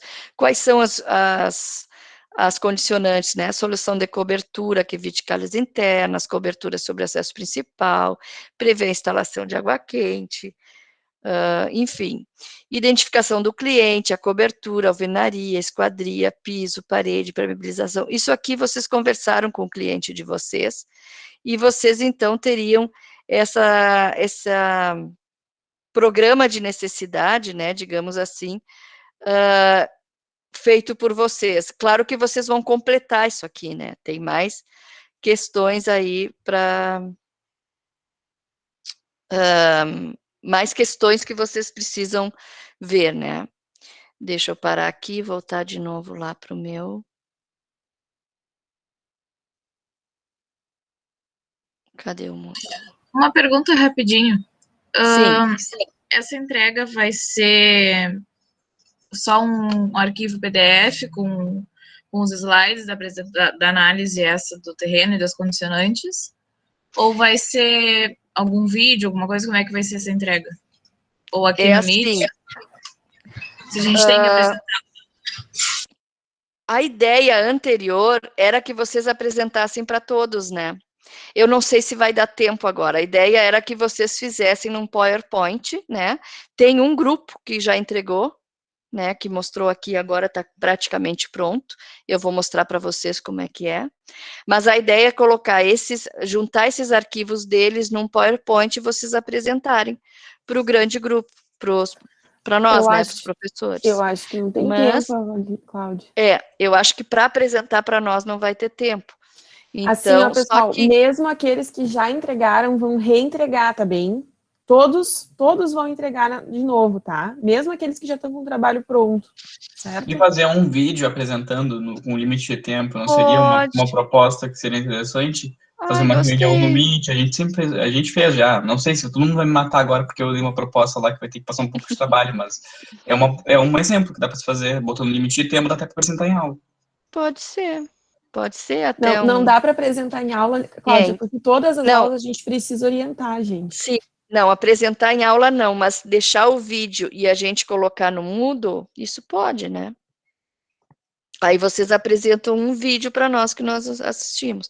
O ideal é fazer num PowerPoint, porque aí eles estão todos em um só, ou em PDF mesmo, mas que estejam todos juntos, tá? Tudo que a gente está pedindo aqui, então. Né? Orientação solar, ventos, visuais, ruídos, barreiras, topografia, legislação, né? Relação de código de obras, o cálculo de TO, de IA, né? O tamanho dos ambientes, esquadrias, programa de necessidades do cliente e outras especificidades de cada projeto. Fazer um mapa de condicionantes, né? Desenho, esquema, diagramação e a descrição escrita. O estudo psicológico da necessidade do cliente, descrever se o cliente e suas necessidades subliminares. Lembra que eu falava? Um cliente que gosta de andar de bicicleta, né? Ele tem um monte de bicicleta, mas ele não diz para ti que ele precisa de um lugar para guardar as bicicletas. Mas quando tu vai visitar ou quando tu conversa com ele, ele te conta que ele faz bicicletada, que ele sai, que tem um grupo de bicicleta, que os filhos têm bicicleta. Então, quando tu for fazer o projeto, tu tens que saber que tu precisa pensar no lugar para eles guardarem as bicicletas, né? Tu vai fazer na garagem, em cima, um lugar em cima pendurado as bicicletas, ou em cada quarto pendurado, ou não sei, vocês vão inventar um lugar para que eles possam guardar as bicicletas, né? Se o cara é uma família introvertida, ela é uma família mais na dela, que é todo um pátio interior, tudo no seu interior, tu não pode colocar janelas, a super iluminação na fachada, porque eles não querem, eles querem a iluminação e a abertura da casa para o pátio. Então, vocês têm que pensar nisso. Como é que vai ser a questão da iluminação, da ventilação, para uma casa que não quer janela para a fachada? Ou, ao contrário, ela quer a janela toda para a fachada, ela quer saber tudo o que acontece com a vida dos vizinhos e quer que os vizinhos venham visitar quando ela chegar.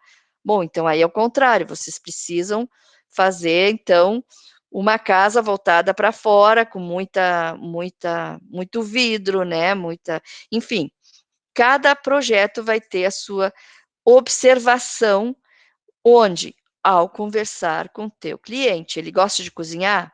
Quando ele cozinha, ele gosta de cozinhar sozinho ou com amigos? Se ele gosta de cozinhar sozinho, se é um laboratório para ele, é uma cozinha fechada. Se ele gosta de cozinhar com a família, com amigos, é uma coisa integrada com a sala, né? Então, todos esses pequenos detalhes no conversar com o cliente, vocês precisam, então, descobrir, tá? O pré-dimensionamento, então, dimensionar os compartimentos de acordo com a necessidade do cliente e a legislação, ou seja, aqui lá em cima, lembra, tamanho das peças segundo a legislação de Jaguarão, né? Tamanho de ambientes, de esquadria, ó, cálculos. Vocês vão mostrar os cálculos dos tamanhos dos ambientes. Aqui, vocês já vão, então, dimensionar os comportamentos de acordo com a necessidade do cliente e a legislação. O zoneamento, área íntima, social e serviço, fluxograma, lançamento da proposta, 2 opções esquemáticas, indicando o zoneamento justificado. Toda decisão de projeto tem que ser justificada, tá? Voltando lá para o Moodle, então. Espera aí. Alguma dúvida aqui? Vou mostrar só um pouquinho. Pessoal, enquanto a professora Cláudia troca aí de tela, eu vou botar aqui no chat uma lista de presença para essa aula de hoje, tá? Como é que vai funcionar as listas de presenças? Toda vez que vocês assinam a lista de presença, o Google Docs dá para nós o dia, a hora, o segundo e o milissegundo que vocês enviaram o formulário.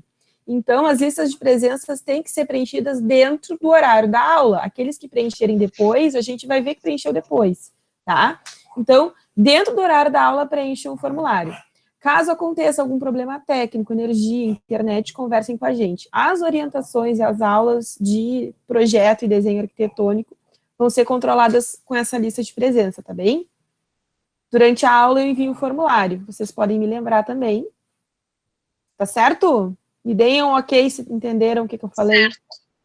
Certo? Não adianta preencher depois, preencher hoje de tarde, preencher amanhã, né? A gente vai ver. Certo?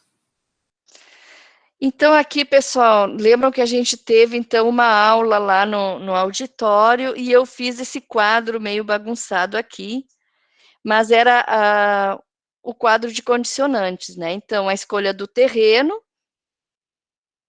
na verdade, vocês já têm essa escolha, a escolha que vocês fizeram com o professor Michael, né? Verificação de condicionantes, né? Então, vocês têm que ver a questão de programa de necessidades, a questão de norte, né, sol, ventos, né, então aqui, ó, o norte está para cá, então o vento, o sol começa aqui e termina aqui. Então, vocês sabem que esse é o caminho do sol, estão enxergando? Né? Sim. Aqui, o que eu coloquei aqui? Então, aqui, ó, lembra que a gente fazia o mapa de condicionantes com algumas legendas? Esse aqui é o ruído, esse aqui eu não me lembro o que era isso aqui, trânsito, devia ser barulho de trânsito, né? Então, aí vocês vão vendo algumas condicionantes que existem para vocês resolverem no projeto.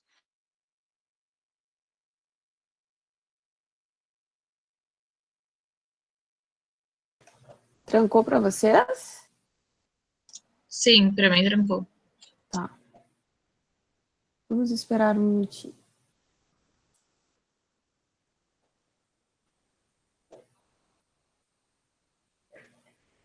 Cláudia, você trancou.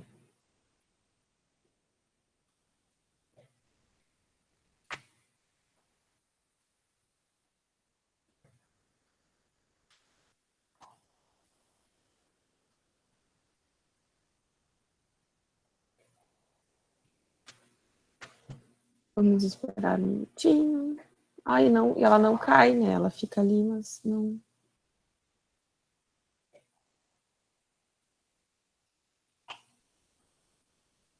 Pessoal, é muito importante de vocês que vocês encarem com seriedade esse momento. Agora ela saiu. Encarem com seriedade esse momento. Então, reservem com os grupos de PFA de vocês um tempo para trabalhar religiosamente, certo? Então, essa aula de gerenciamento do projeto do professor Danilo, ela também tem que ser encarada como uma aula de gerenciamento de tempo, né? Se eu tenho esse volume tão grande para entregar no final, como é que eu vou dar conta disso, né? Então, marquem, o meu grupo de PFA, a gente vai se reunir todas as tardes, né? Todos os sábados, todos os dias antes da aula. Oi, Cláudia? Não te escutamos.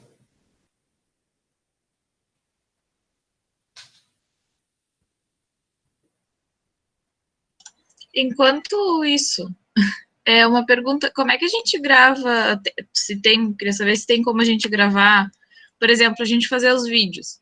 A gente pensou em colocar a apresentação aqui no Meet, nosso grupo do PFA, e gravar a tela. Como é que a gente faz isso? Tem como a gente fazer ou só o professor consegue? Só com as contas, só com as contas do G Suite. Ai, Vocês pessoal, não têm. eu caí, né? Isso. Agora voltou. Switch, que a da aluno não dá para gravar. Essas coisas assim não dá. Isso, o do aluno não dá, o dos professores dá para gravar. E a do G Suite, só que Sim, é que eu queria uma ideia, então, para fazer o vídeo, assim, de uma maneira mais simples. OBS. O OBS, Eu o ajudo o Skype é um programa de reuniões grátis também, que permite gravação grátis. Também é uma opção. O Skype é uma plataforma parecida com essa, assim, vocês entram. Cláudia, a gente estava esperando tu voltar. Oi. Sim. Eu faço um videozinho ali configurando para vocês e mostro como é que é. Eu boto ali no grupo, vocês podem usar o OBS.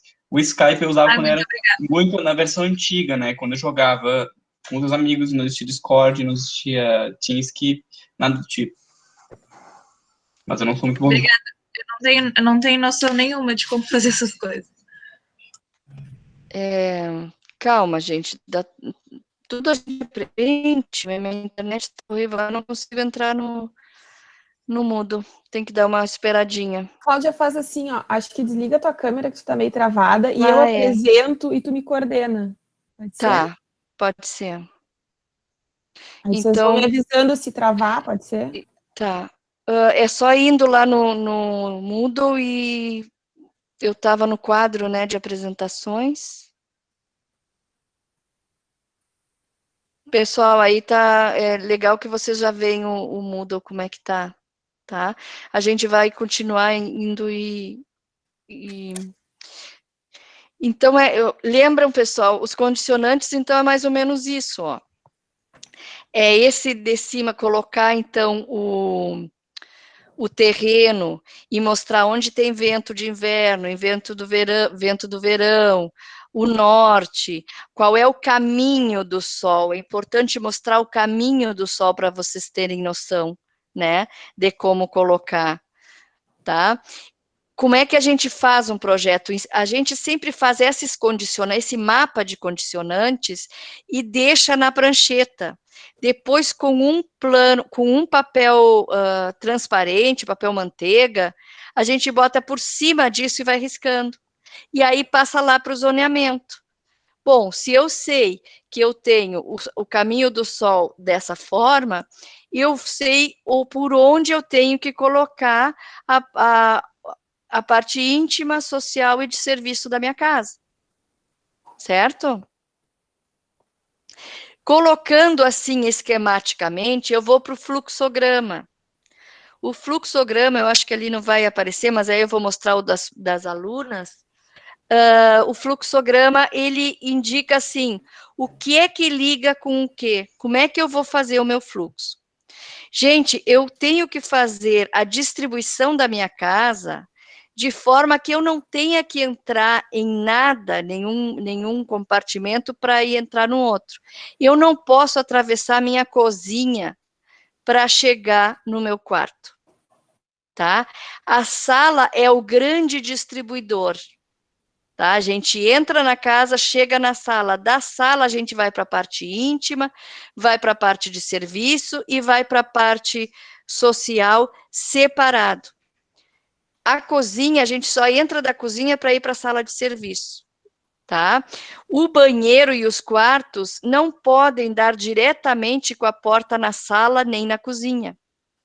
Eles têm que ter uma área reservada que eu feche a porta e ninguém enxerga eu saindo do banheiro e indo para o meu quarto de toalha. Entenderam? Então, precisa desse zoneamento para vocês terem a noção e precisa do fluxograma para vocês terem a noção de como vai se fazer essa divisão de compartimentos. Eu não sei se dá para aproximar ali, o meu fluxo, do fluxograma, acho que não, né? Mas eu vou Não dá mostrar pra agora, ler. não sei se dá para ler, né? Área de Dá serviço. pra ler. Porque muitas vezes do hall de entrada, tu entra para a área de serviço ou da garagem para o hall de entrada. E a garagem tem comunicação com área de serviço e com cozinha. Aí, por outro lado, o hall de entrada vai para a sala, e na sala tem a distribuição para a cozinha ou para a área íntima, certo? Eu não posso misturar as áreas, tá? O lugar que pode ter, assim, esse centro de distribuição é a sala. Da sala eu entro para uma porta, que eu fecho a porta, eu não vejo o meu quarto nem o banheiro. Da sala eu fecho a porta, eu não vejo a minha cozinha nem minha área de serviço. Vocês entenderam? Então agora vamos mostrar, deixa eu ver se eu consigo mostrar a entrega deixa eu ver como é que era, a Manuela. Eu tenho 2 perguntas, não sei se faço agora, espero. Claro, pode Por fazer. favor. Tá. Aqui. A gente já tinha feito isso bem lá no início, né? E aí a gente foi fazendo e mudamos a planta, assim. Mudou quase tudo que a gente tinha colocado, porque depois a gente foi vendo opções melhores. A gente achou que fosse. No caso, a gente faz como tá a planta ou a gente não sei, tipo, não vou pegar o que tá antigo com essa planta, ele não tá combinando muito. Pois é. O mais adequado seria vocês fazerem esse zoneamento, né?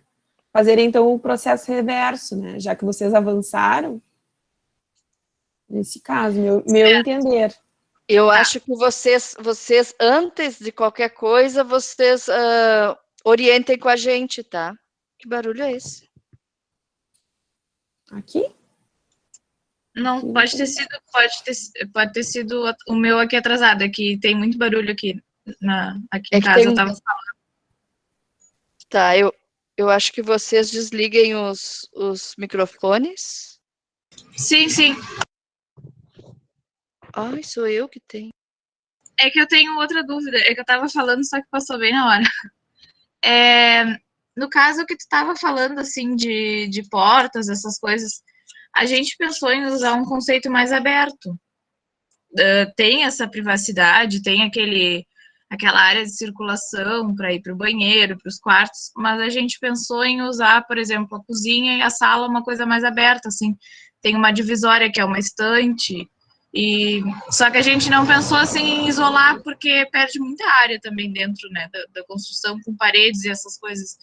Então, não sei se tem muito problema, se a gente orienta com vocês. Vocês vão ter que orientar, porque tem um probleminha ali. Tem um probleminha porque a parte social, para te ir para o teu quarto, tu tem que passar pela cozinha. E isso não. Eu posso chegar na minha casa e não entrar na cozinha e ir para o meu quarto. E a cozinha perto dos quartos, o cheiro vai todo para os quartos. Né? Mas dá para arrumar, tá? Eu só quero fazer o geralzão, pessoal, e aí depois a gente começa a fazer mais essa questão individual, tá bem? Tá bem. Então, agora, eu acho que agora eu mostro, que eu vou mostrar o projeto das gurias. Cláudia, cuida o tempo só. Deixa eu ver. Queres que eu pare de apresentar e aí tu apresenta? Não, então vamos terminar só mostrar o que tem no Moodle, tá? O checklist esse. Ali a entrega, né? A entrega de condicionantes. A entrega de condicionantes. Essa aqui? Essa aí é só para mostrar que tem tempo até dia 5 de março. Dia 5, né? Dia 5, porque dia 6 a gente vai orientar, tá bem? E aí, esse que ela mostrou aqui, a entrega de condicionantes em PDF, é a lista das coisas que tem que ser feitas, tá? Checklist de PA, aqui embaixo. Isso aí nós tínhamos feito no ano passado ainda, né? Quando vocês vão colocar uma planta de situação, o que tem que ter? O nome da rua, o lote com a chura, as cotas, planta de localização e cobertura, é um checklist de tudo que vocês precisam entregar em cada planta. Então, eu terminei a planta baixa, vou para o checklist. Eu coloquei o norte, eu coloquei os níveis, então, esse é um checklist para vocês de tudo que vocês precisam cuidar em cada planta na entrega final. Isso aqui é para entrega final, tá? Quanto mais vocês fizerem antes, melhor. Na entrega final, nós vamos pegar este checklist e vamos dando certo, errado, certo, errado, certo, errado. Certo? Tá bem? Só para mostrar. Tu botou umas esquadrias aqui? Isso, aí então vai ter um detalhamento de esquadrias, quem conseguir fazer, vai fazer, o único que vai ser obrigatório fazer vai ter um grupo, os outros, se puderem, façam, isso vai depender do andar da carruagem, né? Avisando, pessoal, se vocês fazem hoje, amanhã vocês estão num escritório, vão perguntar para ti, vai ter 2 candidatos, quem sabe fazer detalhamento de esquadria? Se vocês sabem, vocês são contratados. Se vocês não sabem, outro cara vai saber e vai passar, tá? Isso aqui é muito importante, e poucos sabem, tá? Todos esses conhecimentos, isso dá um diferencial para vocês profissional, tá bem? Só para vocês saberem que existe isso aí. Depois, também colocamos o manual da ASBEA, que é o manual de como utilizar a graficação CAD, né? Diretrizes para utilização de CAD, isso aqui é bem importante também. Ele explica, assim, como renomear as layers, como utilizar os arquivos, né? Ele é uma coisa mais complementar.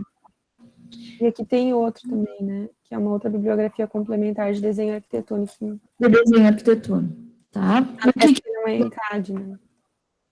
Isso é o desenho, né? Desenho técnico. E aí depois, como colocar no CAD o desenho técnico. Então, tem que seguir essas normas, né? E seguir essas normas dentro do CAD, tá? Isso aqui... fale. Não, desculpa. Então, assim... o atendimento... Vamos colocar aqui o... Eu botei o meu, pessoal. Assim, ó, minha indicação é a seguinte, utilizem todos os atendimentos que vocês puderem, tá? Eu atendo num horário, a professora Cláudia em outro, porque nós temos compromissos diferentes. Então, os meus atendimentos são quartas-feiras, então, amanhã, das 16 às 17 horas, tá? Espero vocês. E aí, o link é sempre este, tá? Eu vou abrir a sala, se não tiver ninguém em 15 minutos, eu fecho a sala, tá? Este link, não precisa nem me perguntar. Ok? Eu quero um ok de quem está aí. Vamos ver minha lista de presença. Ó, tem algumas pessoas que dormiram, porque aqui tem 22 respostas. Lista de presença. Pois é. Tá anexado aqui, tá nos anexos? Não. Tá no chat aí. Tá ali. Tá. Outra coisa, então, pessoal, eu vou mostrar agora, eu acho que agora sim já mostramos ali. Meu horário de atendimento, pessoal, tá lá no 4º ano, quando vocês entram no 4º ano, tá lá todos os horários de atendimento de todos os professores, o meu tá ali. Mas eu vou colocar que nem a Fra colocou também para facilitar, tá? Nós vamos ir colocando também alguns outros materiais de projeto 1, que a gente acha importante, né, alguns vídeos, como calcular índice de aproveitamento, né, taxa de ocupação, essas coisas, o plano diretor, código de obras, tudo isso. Vocês já sabem, né, eu sei que vocês já viram, a gente já viu isso em várias aulas, vimos inclusive com a Adriana Ansa, né, como entrar na prefeitura, todas essas coisas, mas vou ir colocando aí. E vocês também podem, quem já fez as né, já podem ir olhando, e quem já tem o outro material, né, de projeto. Agora eu vou mostrar para você, acho que agora sim tu pode parar, Fran, e eu mostro, então, o projeto das meninas.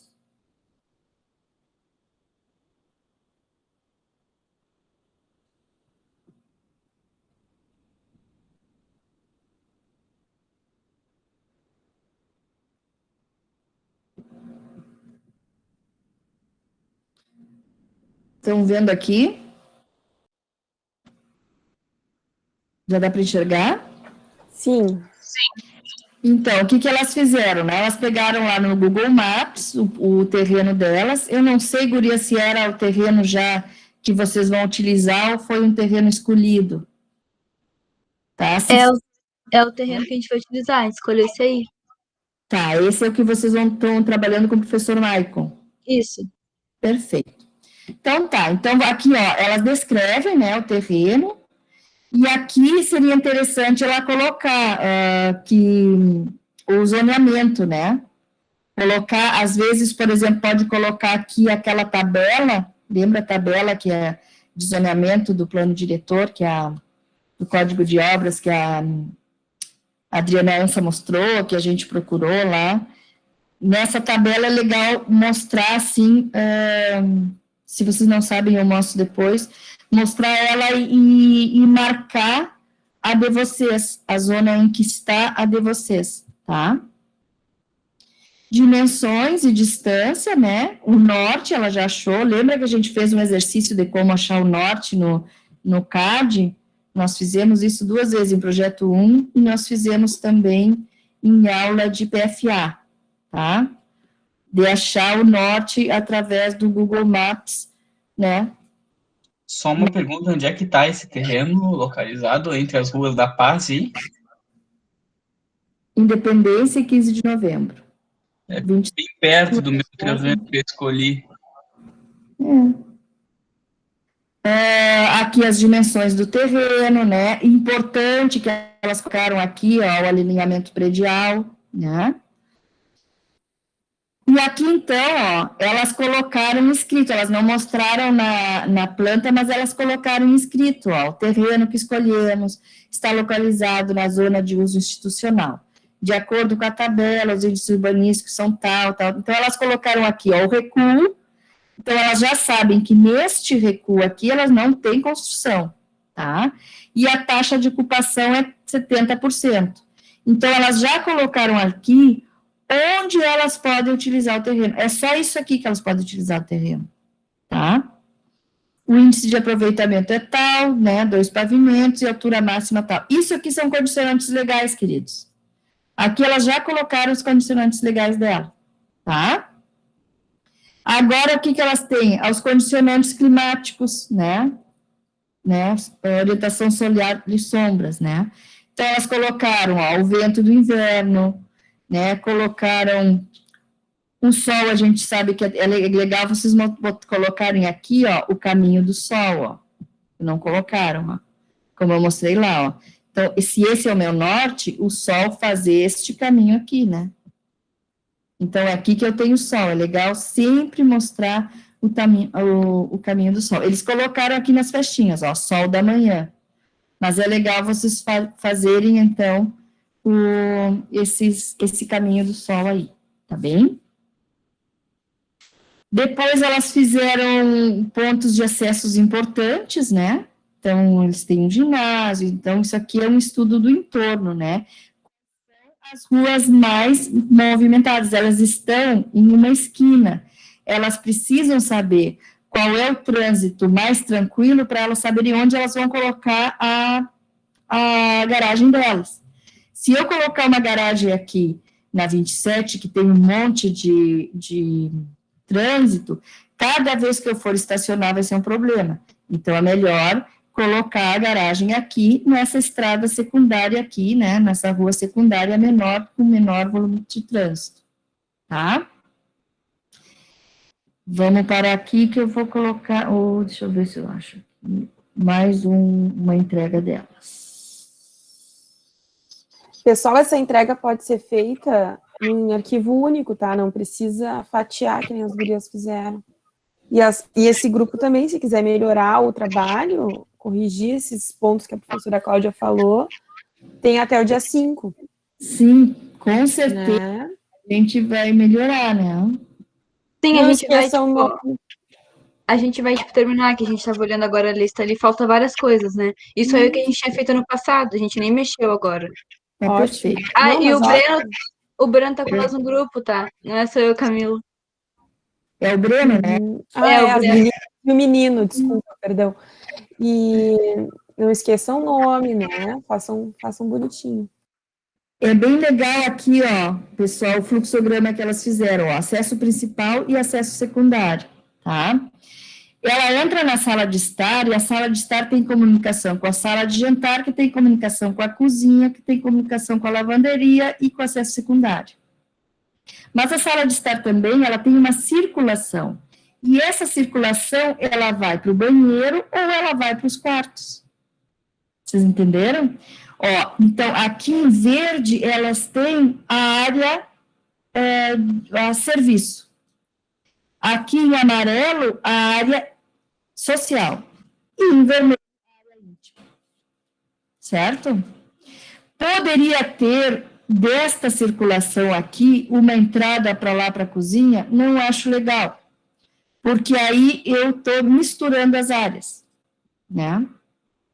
Ah, mas eu vou ter que passar pela sala para ir para a cozinha? Provavelmente sim. Mas essa circulação pode ter ligação lá com a cozinha? Pode. De repente, essa circulação, a gente pode fazer uma ligação por ali. Mas o importante é que eu fecho a porta, eu tenho a minha sala social, eu fecho porta para ver a cozinha, eu fecho porta para ver a área social. Entenderam? Dá para entender? E vamos ver mais uma coisa que elas mostraram aqui, que é o zoneamento, tá? O que é o zoneamento? É aquilo que eu fiz, né, que geralmente a gente faz à mão, assim, com umas manchas. Aqui elas fizeram no computador mesmo, tranquilo, tá? O norte tá para cá, então a gente sabe o que faltou de novo. É o caminho do sol, né, que nasce aqui e se põe aqui. Então, eu tendo o caminho do sol, eu entendo melhor que eu posso ter algumas janelas para cá e algumas janelas para cá, mas aqui eu não posso ter janela, né? Se eu colocar a janela para cá, vai mofar tudo, não vai entrar sol nenhum, não vai ventilar nada, né? E elas colocaram, ó, social, íntimo e serviço. Ou seja, eu vou ter o meu sol da manhã na cozinha, maravilhoso, no inverninho, e o sol da tarde no íntimo, no social e no íntimo. E no social, que é onde eu mais fico, eu vou ter todo dia sol. Tá perfeito. No final da tarde, eu tenho o sol na parte íntima. Tá? É isso aqui, mais ou menos, que a gente esperava de vocês. Tá bem?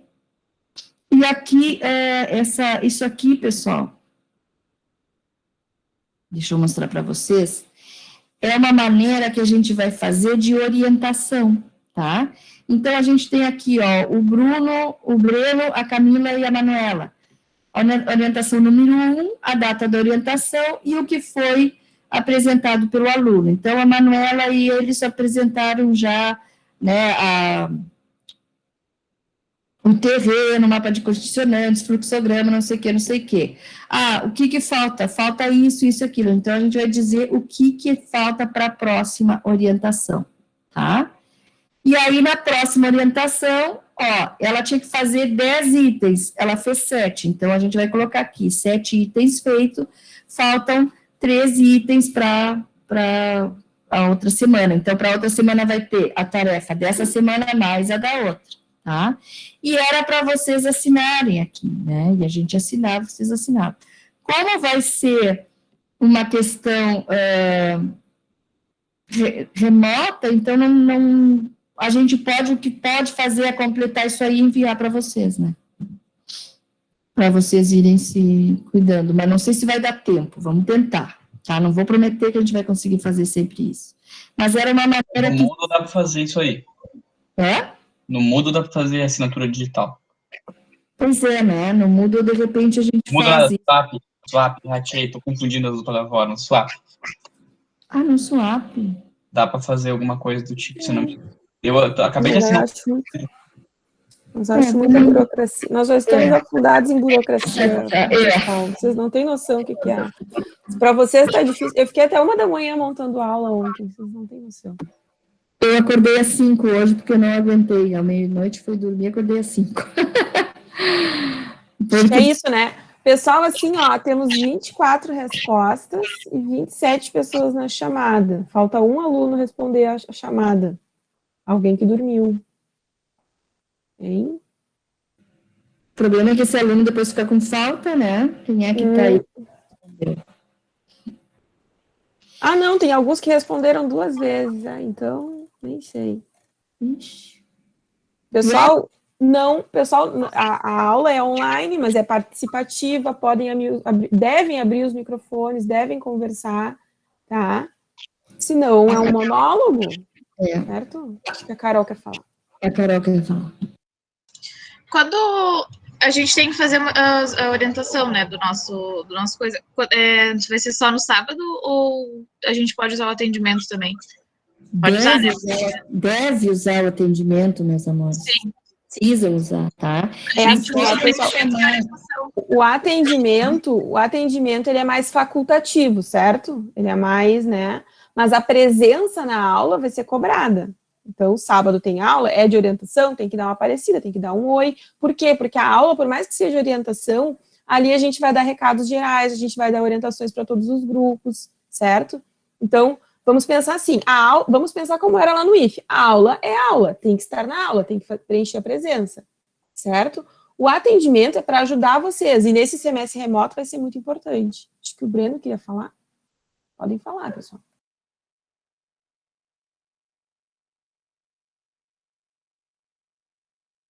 Não? Tudo bem, então. Eu acho que era isso, pessoal. Já são 11 horas, a gente não pode ultrapassar as 2 horas, né? Tá no protocolo, então, esperamos vocês, tá? Podem me chamar quando vocês acharem necessário. Deixa eu olhar o horário de atendimento meu. Bom, mas tá ali, no 4º ano, lá em cima tá o horário de atendimento, tá? Na turma. Porque no Moodle tá assim, no geral, vocês entram, edificações integrado, vai estar o horário geral, tá? De todas as turmas. Vocês entram no 4º ano e ali estão os horários de atendimento do 4º ano, e os meus horários estão ali, tá? O teu é terça, 6. Terça, 6, então é hoje às 18 horas. Tá, a gente vai querer, eu não sei se as gurias podem, mas o nosso grupo a gente vai querer, mas se elas não puderem participar nesse horário, eu vou também. Perfeito, eu vou abrir, e é legal assim, ó, tá um grupo, eu vou esperar. Não, vamos, quanto mais juntos a gente for, quanto mais vocês verem o que eu falo para a Carol, vocês vão aproveitar para o de vocês. Quanto mais a Carol vê o que eu falei para a Manuela, mais a Carol vai aproveitar, entenderam? Então, eu não preciso estar repetindo, vocês pegam as informações antes, tá bem? Então, hoje às 18 horas eu vou esperar vocês no atendimento. Certo. Adorei ver vocês, vamos que vamos, deem uma olhada, eu vou colocar mais material aí no Moodle para vocês olharem, procurem as anotações de vocês de projeto, tá? Coloquem assim, a mapa de condicionantes arquitetônicas no Google e olhem, tem muito aluno da arquitetura, aluno técnico, tem muito arquiteto falando sobre condicionantes, é bem legal, vocês podem procurar no Google, no YouTube, que tem muito material sobre isso, tá? E às 18 horas a gente se vê de novo, falta 1 minuto, 2 horas de aula, tá ok, tá bem? Um beijo grande, até às 18 horas. Obrigada, até mais. Vou parar então a gravação agora. Desejo um bom trabalho a todos. Estou aqui